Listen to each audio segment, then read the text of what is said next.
n'est pas condamné à l'échec. Voilà le chant des combattants, banlieusards et fiers de l'être. J'ai écrit l'hymne des battants, ceux qui ne font pas toujours ce qu'on attend d'eux, qui ne disent pas toujours ce que l'on veut entendre d'eux.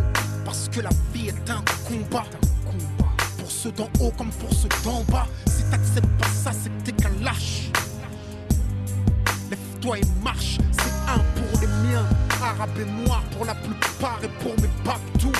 Prolétaires et banlieusards, le 2, ce sera pour ceux qui rêvent d'une France unifiée. Car à ce jour, il y a de France qui peut le nier. Et moi, je suis de la deuxième France, celle de l'insécurité, des terroristes potentiels, des assistés. C'est ce qu'ils attendent de nous.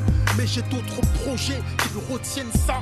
Je suis pas une victime, mais un soldat, regarde-moi. Je suis noir et fier de l'être. Je manie la langue de Molière, j'en maîtrise les lettres. Français parce que la France a colonisé mes ancêtres. Mais mon esprit est libre et mon Afrique n'a aucune tête. Je suis parti de loin, les pieds entravés. Le système ne m'a rien donné, j'ai dû le braver. Depuis la ligne de départ, ils ont piégé ma course. Pendant que les keufs me coursaient, eux investissaient en bourse. J'étais censé échouer, finir écroué, la peau trouée.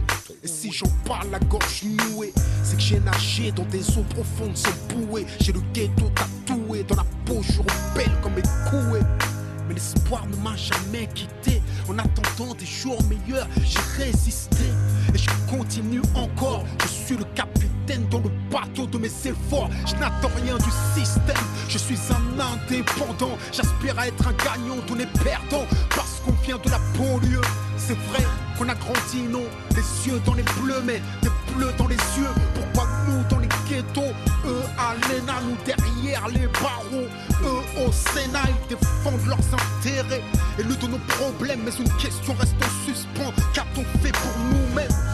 Qu'a-t-on fait pour protéger les nôtres des mêmes erreurs que les nôtres? Regarde ce que deviennent nos petits frères. D'abord c'est l'échec scolaire, l'exclusion donc la colère, la violence et les civières, la prison et le cimetière. On n'est pas condamné à l'échec. Pour nous c'est dur mais ça ne doit pas devenir un prétexte. Si le savoir est une arme, soyons armés. Car sans lui nous sommes désarmés. Malgré les déceptions et les dépressions, suite à la pression que chacun d'entre nous ressent.